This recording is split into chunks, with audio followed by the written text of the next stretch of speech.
गुरुर्ब्रह्मा गुरुर्विष्णू गुरुर्देवो महेश्वरा गुरुर्साक्षात् परब्रह्म तस्मै श्री गुरुवे नमः। ओम ज्ञानकोटि ब्रह्मांडनाय महाराज योगिराज परब्रह्म सद्गुरु श्री स्वामी समर्थ महाराज की जय। अनंत कोटी ब्रह्मांड नायक राजाधिराज योगीराज परब्रह्म सद्गुरु श्री स्वामी समर्थ महाराज यांच्या कृपेने आज जी स्वामी समर्थ महाराजांची कथा आहे, जे स्वामी समर्थ महाराज माझ्याकडून बघून घेतले ते मी तुमच्याकडे थोडक्यात सांगण्यात सद्गुरु श्री स्वामी समर्थ महाराज की जय। श्री स्वामी समर्थ अनंत कोटी ब्रह्मांड नायक राजाधिराज योगीराज परब्रह्म सद्गुरु श्री स्वामी समर्थ महाराज यांची कृपा ही प्रत्येक भक्तावर। स्वामी महाराज अक्कलकोटला असताना गणपतराव जोशी हे स्वामींचे निश्चित भक्त होते। गणपतराव स्वामी जवळ यायचे, स्वामींची सेवा करायचे, निघून जातात। पण गणपतराव जोशी हे कायम मनामध्ये दुःखी असत। त्यांच्या मनामध्ये एक दुःख होतं, ते स्वामींना सांगावं असं त्यांच्या मनामध्ये होतं। एक दिवस स्वामी महाराज वटवृक्षाच्या छायेमध्ये बसलेले होते आणि गणपतराव जोशी स्वामी समोर आले। त्यावेळेस स्वामी बोलू लागले, गणपतराव काय मनामध्ये लपवत आहे? त्या गणपतराव जोशी स्वामींना विनंती करू लागले, महाराज माझी जी जागीरदारी ती मालोजी राजाने जप्त केलेली संस्थानामध्ये, तर ती मला परत भेटावी स्वामी महाराज, एवढी विनंती। महाराज एक शब्द बोलले नाही, फक्त त्यांच्याकडे पाहून स्मित असं सुंदर स्वामीने हास्य निर्माण केलं। गणपतराव जोशींना स्वामी आपल्याला उत्तर देतील त्याची वाट पाहत बसते, स्वामी समोर उभे होते। महाराज काहीच बोलले नाही। गणपतराव जोशींना एवढं बोलले, स्वामी महाराज तुम्ही आता घरी जावं, आम्ही बघू, एवढं स्वामी महाराज बोलले। महाराज ज्या वेळेस काही बोलत नव्हते अक्कलकोटमध्ये, काही भक्तांची इच्छा असायच्या, खूप जणांची अशी मनापासून वाटायचं महाराजांनी काहीतरी आपल्याशी बोलावं, त्यावेळेस स्वामी महाराज काहीच बोलत नव्हते। कारण की ज्या वेळेस स्वामी महाराज काही बोलत नसते त्यावेळेस भक्तांची इच्छा पूर्ण होत असते, आणि त्यावेळेस स्वामी महाराज जाणून असावे की हा भक्त कितपर्यंत टिकणार आहे। गणपतराव जोशी घरी आले आणि मालोजी राजांना स्वप्न पडलं की स्वामी महाराज मालोजी राजांच्या स्वप्नामध्ये गेले आणि त्यांना दृष्टांत दिला की गणपतराव जोशी आमचा भक्त आहे, त्याला त्याची जागीरदारी परत देऊन टाकावी। 2-3 दिवसांनी गणपतराव जोशींना मालोजी राजांनी राजवाड्यात बोलवलं। गणपतराव जोशी राजवाड्यात गेले, त्यावेळी त्यांची जहागिरी त्यांना परत मिळाली। हा आनंद त्यांना खूप झालेला होता। आता मनामध्ये वाटू लागलं होतं स्वामींना घरी बोलावं, महाराजांना स्नान घालावं आणि स्वामींना नैवेद्य द्यावं, हा मनामध्ये त्यांचा भाव निर्माण झालेला।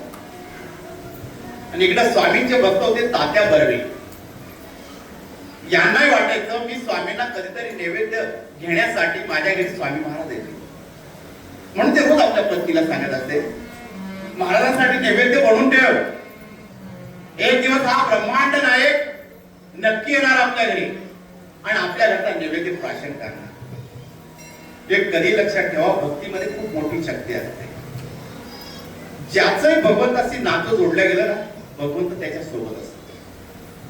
आपण आपल्या दैनंदिन जीवनामध्ये एक गोष्ट बघत असतो की प्रत्येक व्यक्ती पैशा मागे खूप लागलेला आहे। काही जण शिक्षणाच्या मागे लागलेले आहेत, काही पैशाच्या मागे लागले। दिवसभर त्यांच्या मागे एकच उद्योग असतो की फक्त पैसा, दुसरं त्यांच्या आयुष्यात काहीच नसतं। आणि काही जण इतके शिक्षणाच्या मागे असतात ते कोणालाच ओळख देत की नाही, ते इतके ज्ञानी होतात की आमच्यासारखं ज्ञानी कोणीच नाही, फक्त शिक्षण। ते एकाच गोष्टीला महत्व देतात। पण आयुष्यामध्ये एक गोष्ट लक्षात ठेवा, जेव्हा तुम्ही शिक्षण करा, पैसा कमवा, पण त्या भगवंताशी नातं जोडून ठेवा। कारण की आयुष्यामध्ये जेव्हा सर्व संपतं त्यावेळेस आपण एकटं पडतो. ती शेवटची घटका असते. त्यावेळेस तुमचं ज्ञान कधी कामात येत नाही, मुखातून शब्द निघत नाही, फक्त डोळे उघड झाक करत असतात, सर्वांना बघत असतात, कानाने सर्व ऐकू येतं, हातपाय हलत नाही, मुखातून शब्द निघत नाही. त्यावेळेस स्वतःचं ज्ञान सुद्धा कामात येत नाही, स्वतःकडे किती पैसा आहे तो सुद्धा कामात येत नाही. फक्त त्यावेळेस एकच गोष्ट कामात येते की भगवंताशी जे आपण नातं जोडलेलं आहे, त्याच्या जवळीक आपण जी साधलेली आहे, त्याचं नामस्मरण मुखामध्ये. जर आपण त्याचं नामस्मरणच कधी मुखामध्ये नाही घेतलं तर शेवटच्या क्षणाला सुद्धा त्याचं नामस्मरण येत नाही. त्यावेळेस सुद्धा तो पैसा ह्या गोष्टीकडेच विचार असतो, स्वतःच्या हालाकीचं जीवन हे शेवटीचं करत असतो. मग त्यावेळेस त्याला जीवनातून सुटका सुद्धा मिळत नसते. म्हणून आयुष्यामध्ये एक गोष्ट लक्षात ठेवा, गुरुशी नातं हे जोडल्यात गेलं पाहिजे. कारण की तुम्ही जेवढा गुरुवर भक्ती ठेवा, जेवढा विश्वास ठेवा, गुरु तुमच्या जवळ उभा राहील.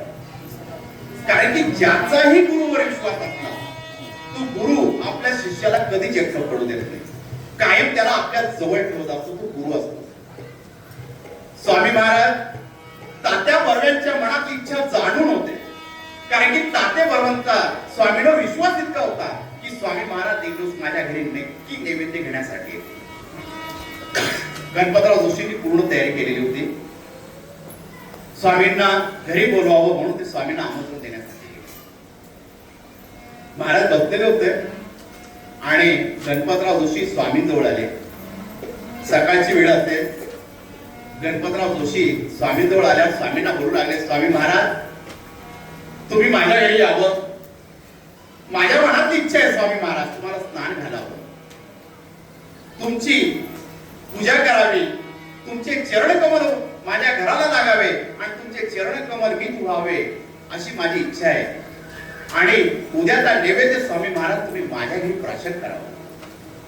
महाराज बोलले, हो का नाही, आता तुला जागीर मिळालेली, जागीरदार झालेला आहे, आम्ही येणार. महाराज एवढं बोलले. दुसऱ्या दिवशी पहाटेची वेळ असेल. महाराज सकाळी 5 ते 5:30च्या दरम्यान गणपतराव जोशींच्या घराजवळ आले. दाराची कडी वाजली आणि गणपतराव जोशी दार उघडलं. साक्षात ब्रह्मांडनायक समोर होता. स्वामींना पूजेचं ताट डोळूसरी स्वामींना औक्षण केलं आणि घरामध्ये महाराजांना मान सन्मानासहित बोलवलं. महाराजांना बसण्यासाठी आसन दिलं, लोट दिला. महाराज बसलेले होते. महाराजांच्या स्नानाची व्यवस्था करण्यात आली. गणपतराव जोशींनी स्वामींना स्नान घातलं.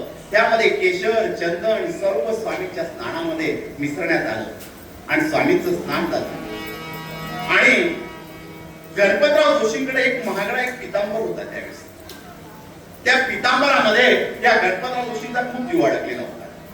म्हणून त्याने तो पितांबर घेतला आणि स्वामींना दिला. स्वामींनी पितांबर अंगावर नेतला आणि ते बसले. महाराजांच्या नैवेद्याची व्यवस्था करण्यात आली. आता महाराज नैवेद्यासाठी बसणार. 10-11ची वेळ झाली असेल आणि महाराजांना नैवेद्य बनवला. गणपतराव जोशी त्यांची पत्नी स्वामींना नैवेद्य घेऊन समोर आले. समोर आल्यावर त्यांनी स्वामींना नैवेद्य ठेवला. मनामध्ये एक शंका निर्माण झाली. स्वामींनी नैवेद्य प्राशन केला आणि हा पितांबर जर स्वामी घेऊन गेले तर आपल्याला आपला पितांबर मिळेल का, हा मनामध्ये शंका निर्माण झाली. आणि त्यांचा जीव त्या पितांबरामध्ये आला. घडी ते पितांबराकडे बघायचे की महाराज पितांबर घेऊन जातील, परत येतील का, हा एवढा महागडा पितांबर आहे. मनामध्ये ती शंका त्यांच्या मनात येऊ लागली. तेव्हा त्यांच्या मनातलं जे असलेलं स्वामींनी ओळखलं. स्वामी चटकन उठले आणि चालते झाले. गणपतराव जोशी स्वामींना विचारले, महाराज काय झालं. महाराज एक शब्द बोलत नव्हते. महाराज जोर जोरात पाऊल टाकत तिथून निघाले. महाराज काही दूर आल्यावर गणपतराव जोशींनी स्वामींना थांबवलं आणि महाराजांना विनंती करू लागले, महाराज घरी जेवण करावं, तुम्ही जेवण सुद्धा एक घास खाल्ला नाही. तेव्हा महाराज बोलू लागले, अरे तुझा जीव कुठे अटकला, त्या पितांबरामध्ये, हा पितांबर घे. आणि महाराजांनी पितांबर घेतला त्याच्या अंगावर फेकून दिला. अरे आम्ही दिगंबर आहोत, तुझ्या पितांबराची आम्हाला गरज नाही. मनामध्ये शंका ठेवतो, आम्हाला घरी बोलवतो. महाराज जोरजोरात रागवत होते. गणपतराव जोशींना आपली चूक कळालेली होती. स्वतःला लाज वाटत होती.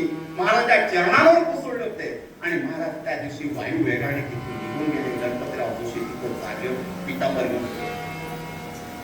गणपतराव जोशी स्वामींना आवाज देत होते, पण महाराजांनी गणपतराव जोशीकडे मागे वळून सुद्धा पाहिलं नाही.